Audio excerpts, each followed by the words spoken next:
Assalamualaikum warahmatullahi wabarakatuh. Perkenalkan, nama saya Siti Aminah dengan nomor induk mahasiswa 12040606113, kelas Humas 4C jurusan Ilmu Komunikasi Hubungan Masyarakat. Di sini saya akan menjelaskan 3 teori komunikasi beserta analisisnya. Yang pertama, teori framing media massa. Dalam konteks komunikasi massa, framing dipandang sebagai sebuah teori dari sebuah proses. Hal ini ditegaskan dalam Dictionary of Mass Communication yang menyatakan bahwa framing adalah teori atau proses tentang bagaimana pesan media massa memperoleh perspektif, sudut pandang atau bias. Secara harfiah, framing artinya pembingkaian yang berasal dari kata frame yang berarti bingkai. Framing merupakan bagian dari strategi komunikasi media dan komunikasi jurnalistik. Pengertian praktisnya, framing adalah menyusun atau mengemas informasi tentang suatu peristiwa dengan misi pembentukan opini atau menggiring persepsi publik terhadap sebuah peristiwa. Analisisnya berjudul Analisis Framing Pemberitaan Generasi Milenial dan Pemerintahan Terkait COVID-19 di Media Online oleh Keyene Moleka, Mutia Rahmi Pratiwi, dan Nalal Muna. Metode yang digunakan, penelitian ini merupakan penelitian deskriptif kualitatif dengan metode analisis framing model Entman. Gitlin menyatakan bahwa framing merupakan strategi membentuk dan menyederhanakan realitas dengan cara menyeleksi, mengulangi, dan menekankan aspek tertentu sehingga suatu peristiwa atau isu lebih menyita perhatian pembacanya. Teori yang digunakan yaitu teori framing mass media. Keterkaitan antara teori dan kajian dalam penelitian. Peran media tidak sebatas sebagai penyampai informasi. Perkembangan zaman menuntut media menjalankan peran watchdog atau anjing penjaga bagi elit atas dalam merumuskan setiap kebijakan untuk kepentingan masyarakat. Hasil penelitian menunjukkan bahwa media cnnindonesia.com, liputan6.com, dan kompas.com memberikan ruang klarifikasi bagi pemerintah, yaitu gugus tugas COVID-19 atas tanggapan pro kontra dari masyarakat mengenai keterlibatan para influencer. Hasil penelitian ini menunjukkan beberapa poin penting. Pertama, define problem, yakni kontroversial masyarakat, dalam hal ini netizen, atas upaya yang hendak dilakukan Satgas menggandeng para influencer sebagai upaya mengedukasi milenial. Kedua, diagnos cause, yaitu pemerintah meyakini bahwa sumber penyebaran virus terbesar didominasi oleh generasi milenial. Ketiga, makin normal judgment, di mana pihak influencer memberikan penekanan bahwa kontribusi mereka semata-mata tanpa bayaran dan bukti dedikasi kepada bangsa dalam membantu pemerintah menekan lajunya penyebaran COVID-19, terutama di generasi milenial.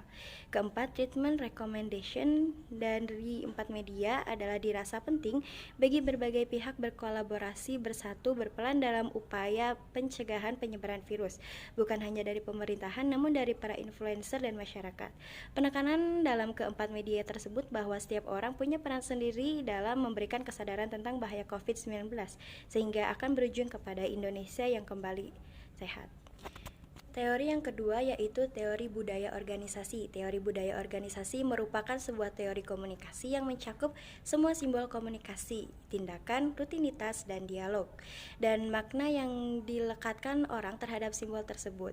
Dalam konteks perusahaan, budaya organisasi dianggap sebagai salah satu strategi dari perusahaan dalam meraih tujuan serta kekuasaan. Analisisnya berjudul Pengaruh Budaya Organisasi Terhadap Kinerja Pegawai pada Kantor Administrasi Perhubungan Jayapura oleh Dr. Andes Haji Ahmad Jasmin SEMM. Metode yang digunakan dalam analisis ini yaitu metode analisis data dengan melakukan 1. Penelitian kepustakaan. Penelitian yang dilakukan dengan cara membaca dan mempelajari literatur yang terdapat di perpustakaan dengan maksud untuk menempatkan landasan teoritis mengenai masalah pokok yang sedang dibahas.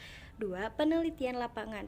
Penelitian terhadap objek yang diteliti dan pencarian data pada objek penelitian dengan cara observasi, wawancara, penyebaran angket, dan kuesioner. Teori yang digunakan yaitu teori budaya organisasi. Keterkaitan antara teori dan kajian dalam penelitian.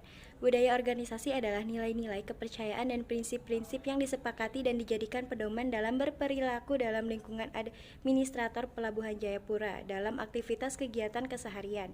Indikatornya meliputi pemahaman pegawai akan misi organisasi, konsistensi perilaku yang positif dan adaptif pegawai terhadap lingkungan kerja. Selanjutnya yang ketiga, teori belajar sosial.